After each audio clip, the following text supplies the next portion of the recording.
वाल्मीकि रामायण उत्तरकांड अध्याय 26। महर्षि कश्यप और उनकी पत्नी प्राधा की पुत्री रंभा अद्भुत सौंदर्य की स्वामिनी थी। उसे देखकर बड़े बड़े ऋषियों मुनियों के भी मन डोल जाते थे। एक दिन राक्षस राज रावण कैलाश पर्वत पर भ्रमण के लिए निकला। दिन ढल चुका था। कैलाश का सौंदर्यपूर्ण वातावरण देखकर रावण ने रात वहीं बिताने का निश्चय किया।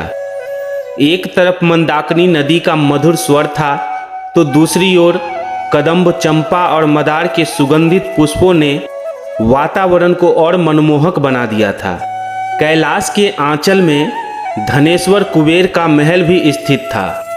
रात्रि में कुबेर के महल से अप्सराओं की मीठी ध्वनि सुनाई दे रही थी। सुगंधित फूलों की महक ने रावण के मन में काम वासना का वेग उत्पन्न कर दिया और अचानक ही रावण की दृष्टि एक रूपसिरी पर पड़ी।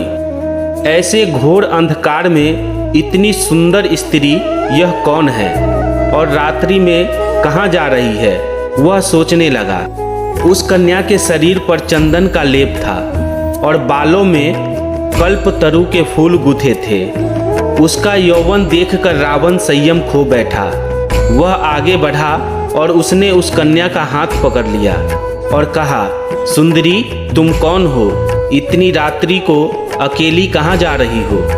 कन्या डर गई। उसने रात के समय इस तरह किसी पुरुष के अचानक मिल जाने की कल्पना भी नहीं की थी। उस कन्या ने कहा, आप कौन हैं और आपने मेरा हाथ पकड़ने का दुस्साहस कैसे किया? और उस कन्या ने अपना हाथ छुड़ा लिया।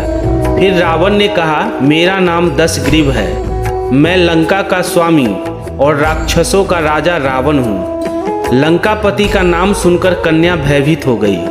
उसने लड़खड़ाती जबान में पूछा, आप यहाँ क्या कर रहे हैं? रावण ने निर्लज्जता से उत्तर दिया, तुम्हारी प्रतीक्षा कर रहा था प्रिय। मैं भ्रमण के लिए निकला था, लेकिन पर्वतीय पुष्पों की सुगंध और मनोहारी गीत संगीत ने मेरे भीतर काम का वेग उत्पन्न कर दिया है। संयोग से तुम दिखाई पड़ गई। तुमने अभी तक अपना परिचय नहीं दिया।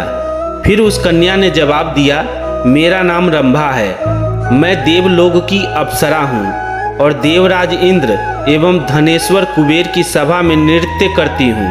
फिर रावण ने कहा, मैंने तुम्हारा बहुत नाम सुना है। यह मेरा सौभाग्य है कि तुमसे भेंट हो गई।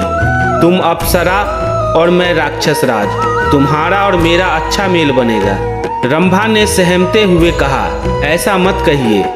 आप मुझसे आयु में बड़े और आदरणीय हैं। रावण ने ठहाका लगाते हुए कहा, मेरी आयु पर मत जाओ रंभा। इस संसार में बहुत कम लोग हैं जो मेरी तरह काम शास्त्र में निपुण हैं। तुम मेरे साथ बहुत खुश रहोगी। फिर रंभा ने कहा, परंतु मैं किसी और से प्रेम करती हूँ।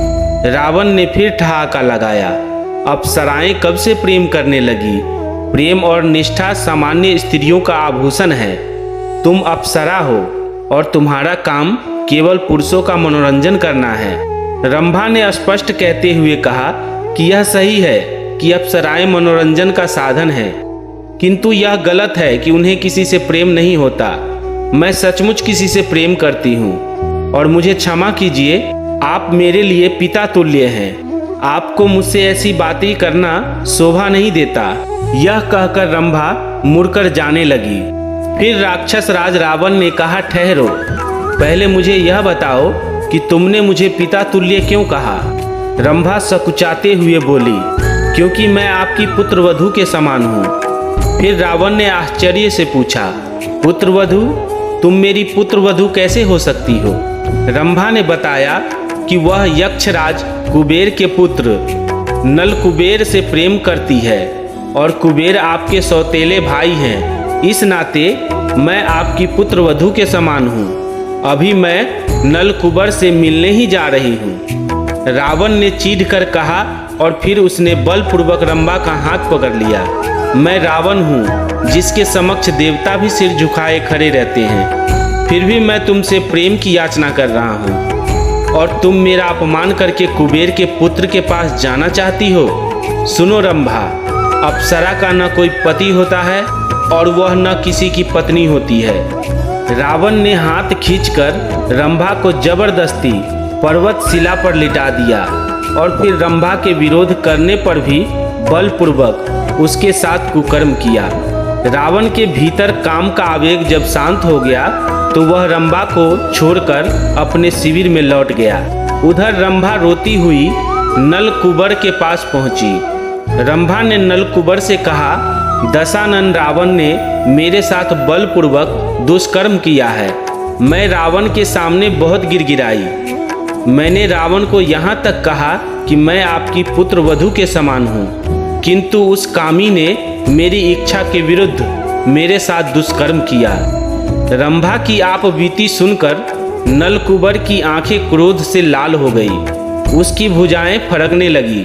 वह जानता था कि उसके लिए रावण से लड़ना या उससे परास्त करना तो संभव नहीं था, लेकिन यक्षराज कुबेर का पुत्र होने के नाते नलकूबर इतना भी विवश नहीं था। नलकूबर ने हाथ में जल लिया और विधि पूर्वक आचमन करके कहा, रंभा उस कामी और धूर्त रावण ने जबरदस्ती तुम्हारे साथ दुष्कर्म किया है। इस अपराध के लिए मैं रावण को शाप देता हूँ कि वह फिर कभी किसी स्त्री के साथ उसकी इच्छा के विरुद्ध संभोग नहीं कर सकेगा।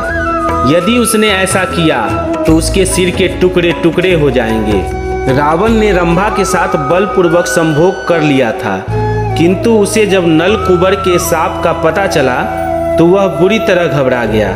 उस दिन के बाद से रावण ने पर स्त्रियों के साथ बलात्कार करना छोड़ दिया। कहते हैं कि रावण ने माता सीता को भी 1 वर्ष तक लंका में बंदी बनाकर रखा।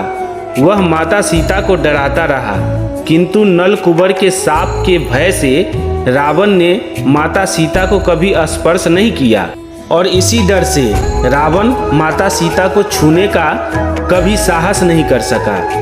दोस्तों, रावण बहुत विद्वान पंडित था, लेकिन उसका अहंकार, नारियों के प्रति गलत सोच उसके पूरे खानदान का सर्वनाश का कारण बना। इसलिए हम सभी को इस संवाद से सीख लेना चाहिए कि हमें अपने कर्मों के प्रति हमेशा सजग रहना चाहिए और नारी का सदैव सम्मान करना चाहिए, तभी हमारा कल्याण होगा। यह संवाद आपको कैसा लगा कमेंट में ज़रूर बताएं। धन्यवाद।